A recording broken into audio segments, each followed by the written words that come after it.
Hello everyone, I'm Sheriff Wayne Ivey and you're on scene with the Brevard County Sheriff's Office. Like each of you, I am sickened and deeply concerned about the cowardly attacks that are taking place around the world. Attacks where defenseless citizens are being murdered and critically injured. Terrorists and active shooters are using every weapon available to target citizens. Guns, knives, trucks, hammers, and even explosives have all become the weapon of choice for murderers who only have one goal: killing innocent and law-abiding citizens. It seems that almost every day we hear of another attack taking place at a concert, tourist destination, church, business, or anywhere else in the world where they can strike fear in the hearts of citizens. Folks, now more than ever is the time for our citizens to be prepared to serve as the first line of defense, not only for them, but for their families when the attack happens. And let me be perfectly clear, doing nothing or just hoping it won't happen to you is not going to save your life. For those who think that it can't or won't happen here, trust me when I tell you that it's already happening all around us. And the only thing left to question is when and where it will happen again and how many more innocent lives will be lost. As everyone knows, I am probably one of the most politically incorrect sheriffs in the country. And to be honest, I'm good with that. What I'm not good with is sitting back waiting on the emergency to happen. Or even worse, sitting back and saying it won't happen here or it won't happen to me. Preparing Americans to protect themselves is a conversation we need to have right now. And giving our citizens the ability to survive a violent attack is not only politically correct, it's the absolute best way we can help protect those we took an oath to protect. Yesterday, I saw a news story where in other parts of the world, they are telling citizens if they are attacked to run, hide, and tell. Really? Coaching citizens that the best way to save their life and the life of a family member, coworker, or friend is to run, hide, and tell? What's next? Ask you to run, hide, and then draw a line in the sand while daring the cold-blooded murderer to cross it? Not here. In my book, what's next is to fully understand that this is war, and you better be prepared to wage war to protect you, your family, and those around you if attacked. I am firmly convinced that as Americans, we can no longer sit back and pray the fight isn't brought to us.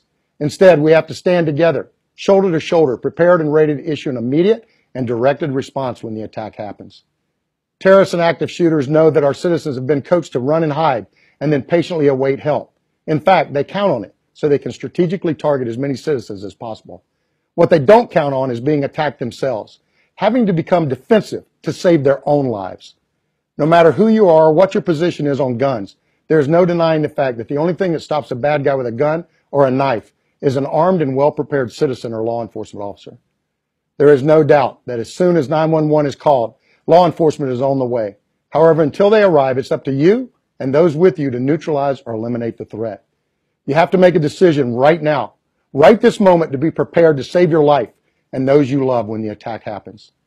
Sun Tzu says in The Art of War that every battle is won or lost before it's ever fought. As a society and a community, we can no longer afford to wait for the attack to happen and then develop our survival strategy. We have to fight this battle on the front end by preparing ourselves to fully respond against the attackers when the time comes. As sheriff, I encourage you to be prepared to protect yourself and develop your survival strategy right now. If you have a concealed carry permit, then carry your gun with you at all times possible. It's not doing you any good at the house or in the car when the attack happens. Remember, if you've chosen a gun to protect yourself in the event of a violent attack, then you need to practice on a regular basis. I invite you to take our class, Self-Defense Through Tactical Shooting and Decision Making, where you will receive expert training from our Brevard County Sheriff's Office firearms instructors who teach our deputies how to be tactically prepared for any type of attack. If you don't have a concealed carry permit or are not someone who is comfortable using a firearm to protect yourself, then please consider some type of intermediate weapon, such as a taser or what we now call environmental arming, using items in your immediate surrounding area as weapons. Items such as a knife, chair, or a fire extinguisher. I would also encourage you to visit our website and watch the 4 A's of Survival. This 7-minute video discusses the importance of awareness, essentially knowing your surroundings and having a strategy for survival. Arming yourself with anything you can use to protect yourself. Avoidance, running to escape the danger, and attacking the perpetrator to neutralize or eliminate the threat. It's very important to remember that while the terrorist or violent attacker may have a weapon or even the element of surprise, a team of citizens working together to attack the suspect has a much greater chance of survival than allowing the suspect to operate unimpeded. There is no doubt that it takes great courage to attack someone who is trying to kill you or your family. But unfortunately, it may be the only thing that saves your life and the life of those you dearly love. I ask you to remember this if you ever find yourself in the middle of a violent attack. Since the terrorist attacks that occurred on 9/11, we all remember the videos of the Twin Towers and Pentagon where thousands were killed. Out of all the attacks that day, only one failed. The plane that was hijacked by terrorists and then was taken back by brave Americans who worked together as a team to keep the terrorists from reaching their targeted destination.